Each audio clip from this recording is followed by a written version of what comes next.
nuestro siguiente invitado, hay que hablar de ello más y mejor.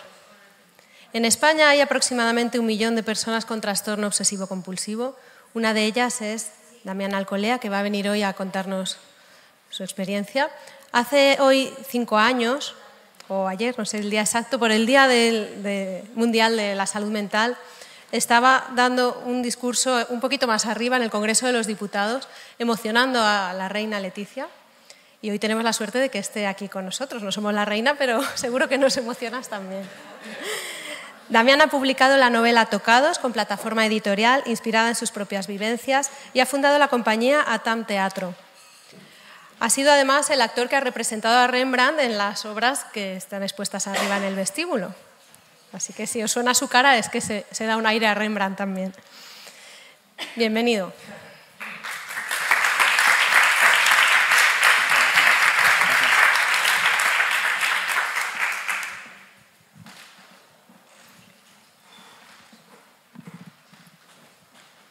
Cuando tenía 13 años, sufría acoso escolar y me sentía como un bicho raro. Una de las pocas cosas que me hacían sentir que pertenecía a este mundo eran las películas de Almodóvar. La ley del deseo, Matador, Tacones lejanos.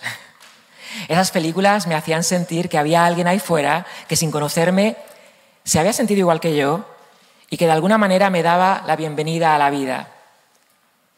Cuando tenía esa edad, un día me reuní todo el valor que pude y me acerqué desesperado a mi madre. Rompí a llorar y le dije que algo no funcionaba bien en mi cabeza. Ella me llevó a la psicóloga y le revelé todo lo que estaba viviendo, que es que me pasaba horas ritualizando y rezando, obsesionado porque algo horrible fuera a ocurrir si no hacía las cosas tal y como sentía que tenía que hacerlas, si no pensaba mis pensamientos tal y como sentía que tenía que pensarlos, si no repetía mis palabras al hablar tantas veces como sentía que tenía que hacerlo. Ella me escuchó con toda su atención y cuando acabó esa primera sesión me dio el diagnóstico: trastorno obsesivo-compulsivo. Últimamente se habla mucho más del TOC que hace unos años, pero lamentablemente la gente todavía sigue confundida con lo que realmente significa.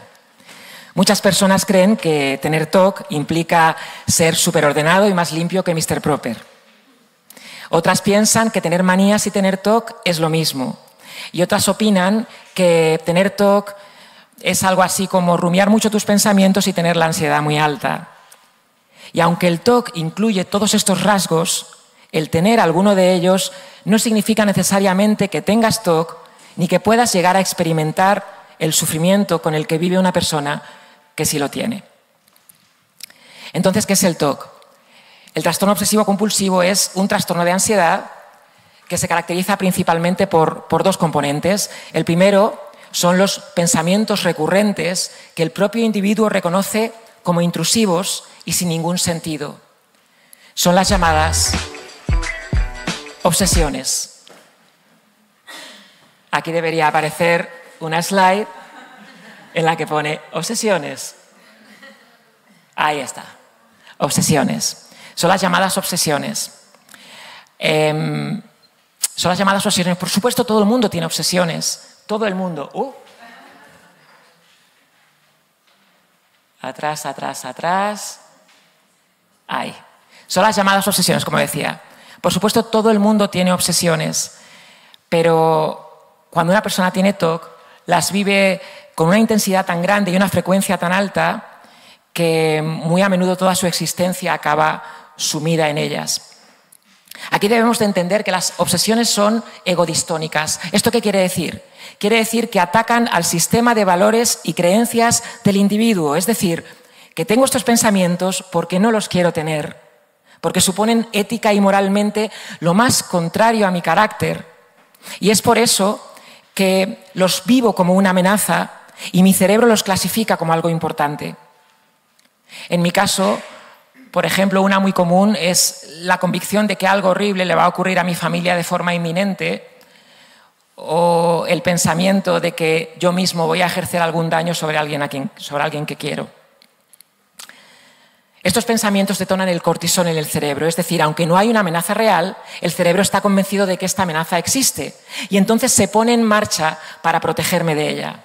Y su forma de hacerlo son las compulsiones. Las compulsiones son la conducta repetitiva que empleamos para tratar de protegernos de alguna manera del sufrimiento y del malestar que las obsesiones provocan. Por ejemplo, yo cuando tengo una crisis o un episodio, pues repito frases, acciones, pensamientos, cuento mentalmente o incluso rezo de forma compulsiva para intentar hacer descender mi ansiedad. Como os podéis imaginar, el TOC puede tener un impacto muy alto en la vida de una persona.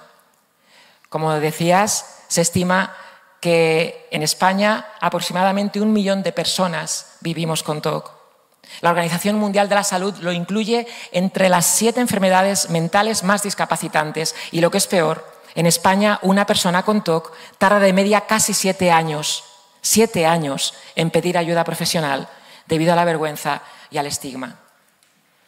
Por otro lado, con el TOC es muy común que exista la comorbilidad. ¿Esto qué significa? Significa que surjan otros trastornos, como la depresión. Se calcula que cerca de 2/3 de las personas con TOC experimentaremos al menos un episodio de depresión mayor a lo largo de nuestras vidas. Es por este motivo que las personas con TOC sufrimos un mayor riesgo de suicidarnos. De hecho, nuevos estudios sugieren que tener TOC multiplica por 10 las posibilidades de suicidarte. Bien.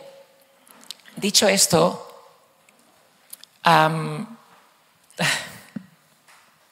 me gustaría dirigirme específicamente a las personas que quizá hay en esta sala o que quizá nos están viendo online, que puedan estar sufriendo ideación suicida. Y me gustaría decirles que no están solas. No estás solo, no estás sola. Hay mucha gente que está pasando por lo mismo que tú. Hay personas y organizaciones que pueden ayudarte. El 024 es el número de atención telefónica para la conducta suicida. Puede que pienses que no es la solución a tus problemas, pero el suicidio tampoco lo es. Me gustaría que tuvieras claro que por muy oscuro que esté todo a tu alrededor, hay una luz en algún lugar, aunque todavía no hayas sido capaz de verla. Hay una puerta en algún sitio, aunque todavía no la hayas descubierto. Eso es lo que creo. El riesgo de suicidio también aumenta si la persona con TOC consume drogas o alcohol, si está desempleada o si está socialmente aislada. Por eso, como sociedad, debemos crear redes de apoyo, porque para que una persona que se siente frente al abismo sienta que no está sola, debemos ir con ella al abismo y tomar su mano. Debemos de acompañar. ¿Cuánto nos cuesta acompañar sin tratar de cambiar a la persona? Cuando acompañamos hemos de empatizar, no minimizar. Si tuviera un euro por cada vez que alguien me ha dicho, pero yo también tengo manías, oye, pero yo también me rayo con el gas y con si he dejado la puerta del coche abierta, oye, pero todos tenemos nuestras cosas. Yo creo que me podría permitir comprarme un cuadro de este museo. Cuando alguien me dice algo así, solo puedo desearle que nunca llegue a experimentar este tipo de sufrimiento. La empatía en realidad no es ir a alguien que sufre y decirle, ánimo, tranquilízate, deja de pensar en eso, deja de repetir, tú puedes. Porque hay veces que en verdad uno no puede. Y el sentir que los demás piensan que sí solo empeora las cosas.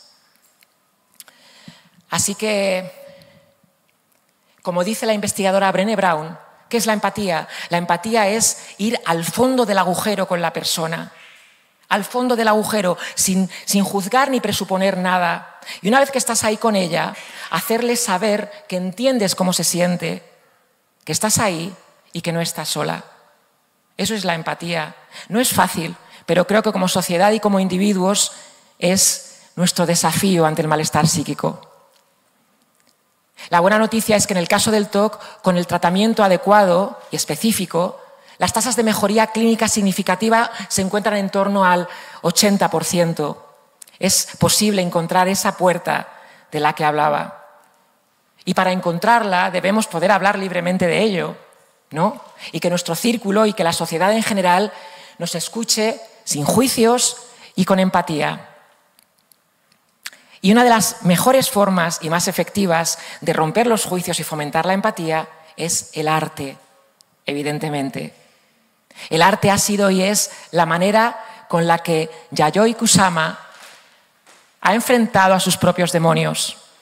La artista Yayoi Kusama sufre trastorno obsesivo-compulsivo desde niña, además de depresión y alucinaciones. Un día, en los años 70, decidió ingresar voluntariamente en una institución psiquiátrica. Su malestar psíquico la distraía de su verdadero propósito, crear. Hoy, 50 años después, ahí sigue creando en un estudio cerca de su residencia y sus obras son de las más cotizadas del mundo. Solo la creación puede salvarme, fue lo que pensó Yayoi Kusama cuando ingresó. Y eso fue lo que yo pensé cuando caí en una depresión que me hizo no ver salida. Yo había estado en un proceso de audiciones para un papel en un musical en la Gran Vía que era mi sueño. Éramos casi 5.000 personas para entrar en un elenco de apenas 20. Fui pasando fase tras fase y después de unos meses de mucho trabajo llegué a la prueba final. Había sido preseleccionado para un personaje junto a otros 2 actores. Los jefazos de Broadway estaban ahí, frente a mí, y yo sentía que podía tocar mi sueño con la punta de mis dedos. Una semana después recibí la llamada. Me dijeron que les había encantado, pero que lamentablemente en esta ocasión otro actor con más experiencia había conseguido el papel. Era la tercera vez que me ocurría exactamente lo mismo. Estar en un proceso eterno de audiciones para conseguir un papel y llegar al final para acabar solo con buenas palabras. Esto, unido a que mi TOC se intensificó en esa época, me hizo caer en una depresión. Hasta que tuve la revelación que tuvo Yayoi Kusama. Solo la creación puede salvarme.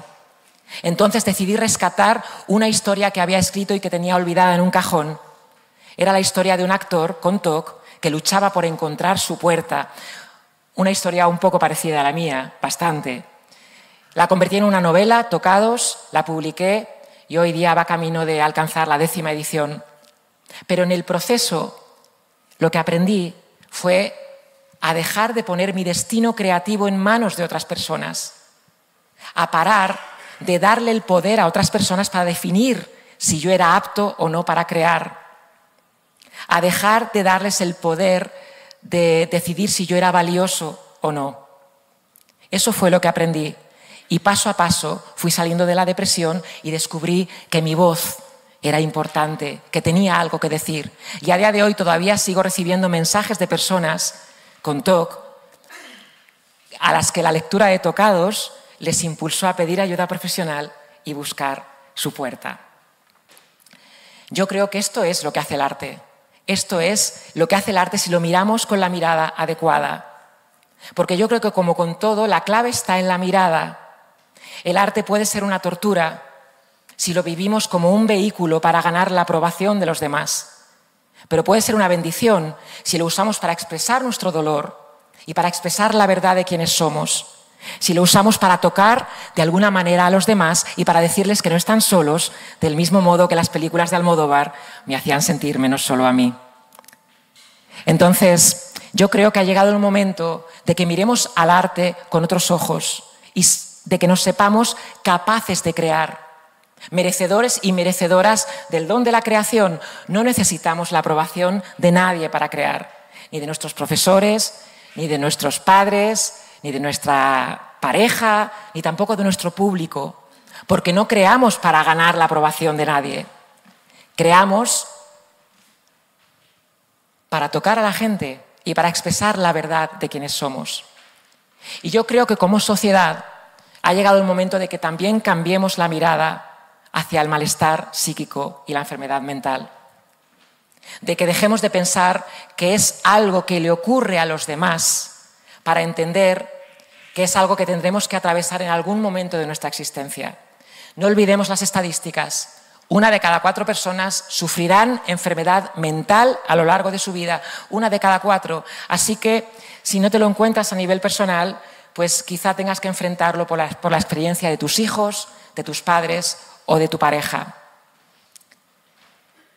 Yo creo que si nos dejamos llevar y trabajamos en esta línea, creo que tenemos la oportunidad también de desarrollar la empatía suficiente como para luchar juntos por romper el estigma de una vez por todas, por tratar a las personas con enfermedad mental con la dignidad que merecen y por conseguir, ojalá, que se apruebe de una vez por todas una ley nacional de salud mental y por la prevención del suicidio que tanto podría ayudar a cambiar las cosas.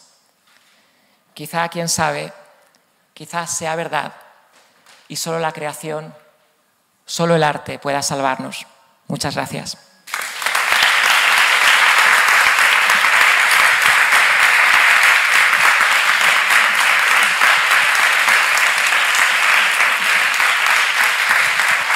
Muchas gracias, Damián.